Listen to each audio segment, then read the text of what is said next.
ایک بار پھر مسلط کرنا تھا، اور اس اسٹریٹجی کے نتیجے میں، اس فیصلے کے نتیجے میں پاکستان آج ایک بار پھر دہشت گردی اور جگہ جگہ اب نظر آ رہا ہے، اور ہمارے فوج، ہمارے پولیس آج بھی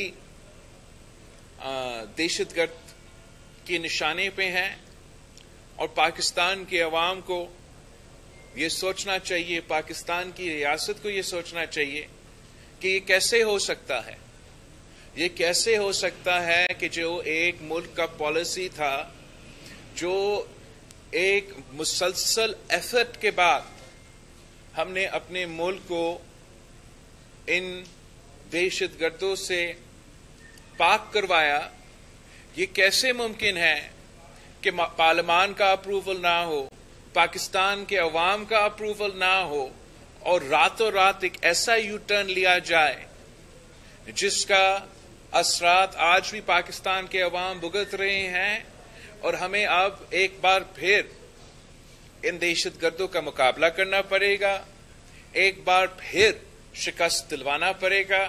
میرے پاکستان کے پولیس افسران، میرے پاکستان کے فوجی سپاہی اور میرے پاکستان کے عوام کو ایک بار پھر اپنا خون کا قربانی دینا پڑے گا۔ یہ کس قسم کا انصاف ہے؟ ہم سمجھتے ہیں کہ جو یہ پورا سلسلہ تھا، اس کو انویسٹیگیٹ کرنا چاہیے، جو ان میں اس فیصلے میں ملوث تھے ان سے پوچھنا چاہیے کہ ان کے ارادے کیا تھا، اور انشور کرنا چاہیے کہ ایک بار پھر ایسے کوئی فیصلہ نہ لیا جائے، ورنہ بڑا مشکل ہوگا ہمیں اپنے لوگوں کو کنونس کرنا کہ آپ کھڑا ہو کے لڑے، اگر ان کے ذہن میں یہ شک ہوگا کہ آنے والے گھر پھر ایک یو ٹرن لیا جائے گا۔ جو انٹیریئر منسٹری میں بگٹی صاحب نے یہ شہداء کا میموریل قائم کیا ہے، وال آف مارٹرز قائم کیا ہے، یہ بہت اچھا انیشیٹو ہے، اور جیسے بگٹی صاحب نے کہا کہ ہمیشہ کے لیے بگٹی صاحب نے ادھر بیٹھنا نہیں ہے، کل کوئی اور آئے گا، اور جب وہ آئیں گے ان کو بھی یاد دلوایا جائے گا کہ پاکستان کے وہ شہید جن کے لیے ہم آج بھی ان دہشت گردوں کا مقابلہ کر رہے ہیں۔ تو ہم اس انیشیٹو کو کمپلیمنٹ بھی کرتے ہیں، اور ہم سمجھتے ہیں کہ جہاں بھی اچھا کام ہوتا ہے اس کا تعریف ہونا چاہیے، اور ہم بگٹی صاحب کے شکر گزار ہیں۔ جی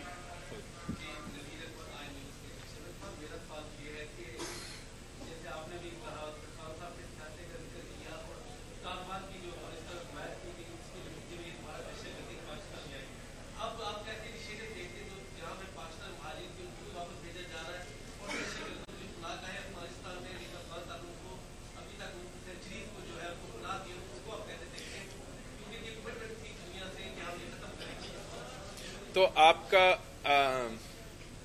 بہت اچھا سوال ہے، میں اس کا جواب اس طریقے سے دوں گا کہ میرا جو پریفرنس ہے یا جو میرا پرائیورٹی ہے وہ لوگ ہیں، وہ دہشت گرد ہیں جو پاکستان کی سنگین دہشت گردی کے واقعے میں ملوث تھے، اور ان کو پاکستان واپس بلایا گیا، ان کے لوگوں کو پاکستان واپس بلایا گیا۔ اب میرا خیال میں وہ ہمارا پرائیورٹی ہونا چاہیے کہ ان لوگوں کو ہم نے قانون کے کتارے میں کھڑا کرنا ہے۔ جہاں تک افغانستان کے ساتھ تعلقات ہیں، جہاں تک افغانستان کے ساتھ ہمارے ایشوز ہیں، وہ ہمارا امید ہے کہ ہم مسلسل انشاءاللہ ان کے ساتھ انگیج کرتے رہیں گے۔ ہم نے بھی اپنا دور میں ان سے انگیج کیا، اور امید ہے کہ آج بھی ان سے انگیج کر رہے ہیں۔ نہ پاکستان نہ افغانستان دہشت گردی سے پاک ہو سکتا ہے جب تک ہم مل کے ان کا مقابلہ کریں۔ ستی صاحب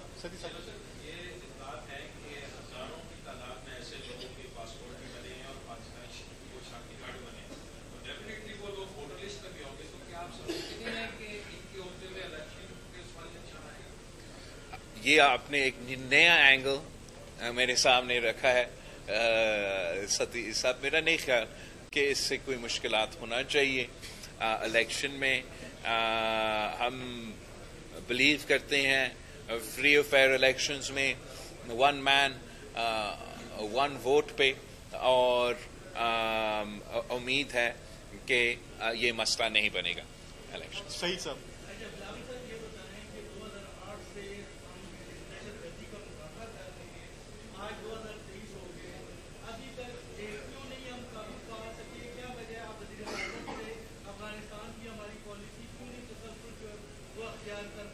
میرے خیال میں نے تو ایکسپلین کیا کہ میرے نظر میں ہم کیوں اس پوزیشن پہ آ چکے ہیں, اور وہ it goes back to that فیصلہ کہ عوام کی اجازت سے بغیر, پارلیمان کی اجازت کے بغیر جو انیشیٹو لیا گیا پی ٹی آئی کی حکومت میں, اس کے نتیجے میں ہم آ چکے ہیں.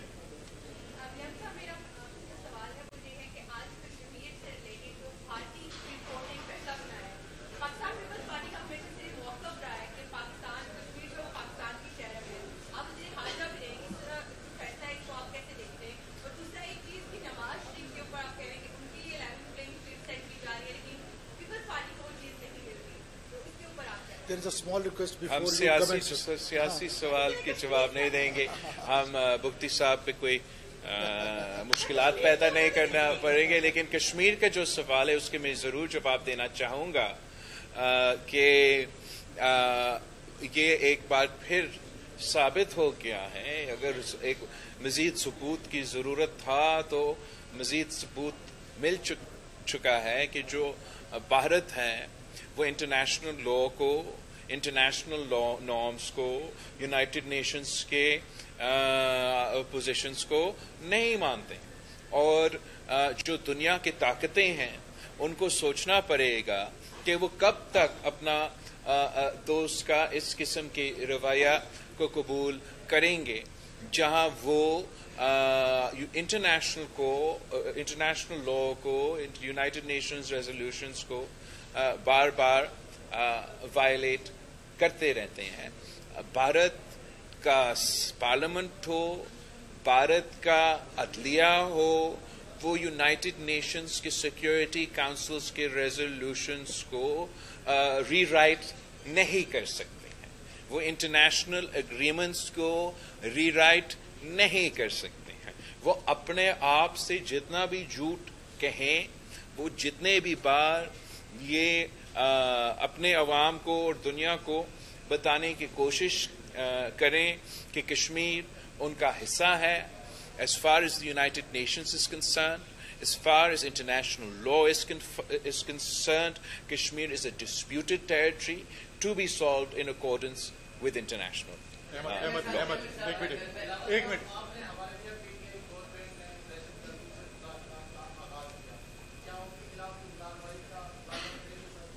کہ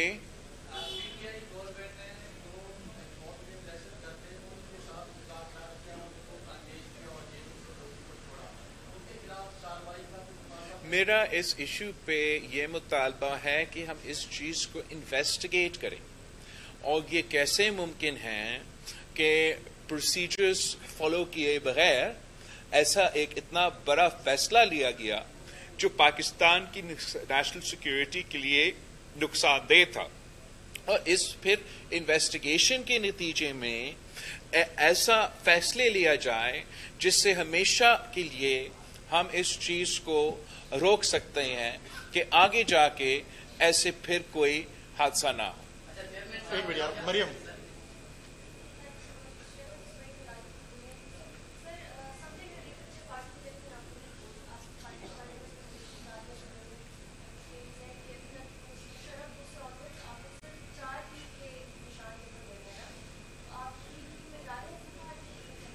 ہم ہمیشہ ایکچولی دونوں سے لڑتے ہیں. شہید محترمہ بینظیر بھٹو جب زندہ تھی تو وہ پاکستان پیپلز پارٹی کی چیئرپرسن تھی, اور پاکستان پیپلز پارٹی پارلیمنٹیرینز جو پیپلز پارٹی کا پارلیمنٹری ونگ ہے اس کا پریزیڈنٹ مختوم امین فہیم صاحب تھا. جب میں نے الیکشن 2018 پہ لڑا تھا تو Pakistan Peoples Party as 3 Ps and 4 Ps اسی طریقے سے 7 الیکشن لڑا اور ویسے ہی ہم آگے جا کے لڑے. کیا ہم تو ویسے ہی ایسے ہی لڑتے رہتے ہیں, ہر الیکشن میں ایسے ہی ہوا ہے, کوئی فرق نہیں رہا ہوگا اس الیکشن. نذیر ایک منٹ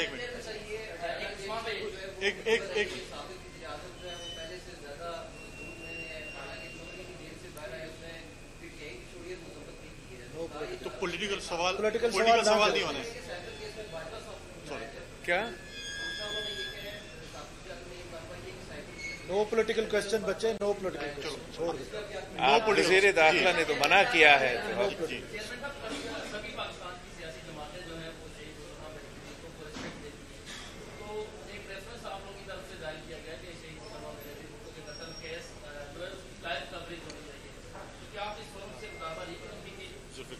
دیکھو جہاں تک قائد عوام شہید ذوالفقار علی بھٹو کا ریفرنس ہے, 12 سال پہلے صدر زرداری اپنا ذاتی کیپیسٹی سے نہیں, as president of Pakistan filed a reference کہ اس فیصلہ کو سپریم کورٹ کو ریویو کرنا چاہیے. میں نے پھر 2018 میں ایک ایپلیکیشن ڈالا کہ اس کیس کو سننا چاہیے اور ہمیں اس کیس کا حصہ بنانا چاہیے. اب ہم بہت شکر گزار ہے جسٹس فائز عیسیٰ کا کہ یہ فیصلہ لیا گیا کہ ایک بار پھر اس کیس کو وہ سنیں گے. میں نے ساتھ یہ ضرور ایپلیکیشن ڈالا ہے کہ لائیو اس کیس کو چلایا جائے.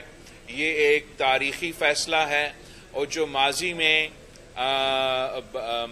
بند کمروں میں یہ چیزیں کو چھپائے جانے کی کوشش کی گئی تو مناسب ہوگا کہ اس کا جیسے دوسرے کیسز کو جسٹس فائز عیسیٰ صاحب نے اجازت دی کہ وہ لائیو سٹریم ہو, تو میرا خیال میں قائد عوام شہید ذوالفقار علی بھٹو کے کیس میں بھی justice should not only be done, justice should be seen to be done.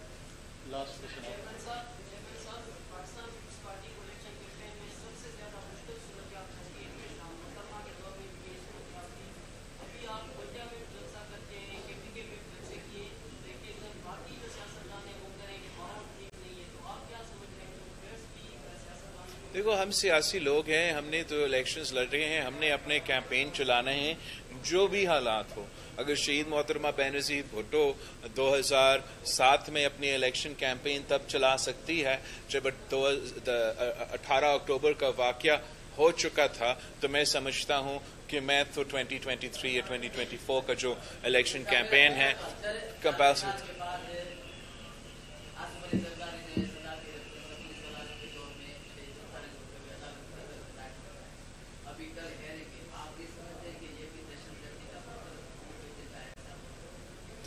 یہ ایک الگ کیس ہے, لیکن بالکل میں یہ سمجھتا ہوں کہ تاریخ کو درست کرنے کے لیے جو بھی اس کیس میں شریک تھے, سہولتکار تھے, آپ جو شہید ہو چکے ان کو واپس تو نہیں لے آ سکتے. انصاف کا مطلب کیا ہے؟ کم از کم ہم ایک ایسا ایکسپیکٹیشن رکھ سکتے ہیں کہ وہ جو سارے کے سارے لوگ تھے جو اس جرم میں ملوث تھے ان کو ملک اور قوم کے سامنے بے نقاب کیا جائے. Thank you. ایک بار پھر مفتی صاحب کا بہت شکریہ. اسلام آباد میں بلاول بھٹو زرداری نگراں گھرو وزیر بیا میڈیا سے گال بول کر رہا ہوا. بلاول بھٹو زرداری جو چوڻ ہے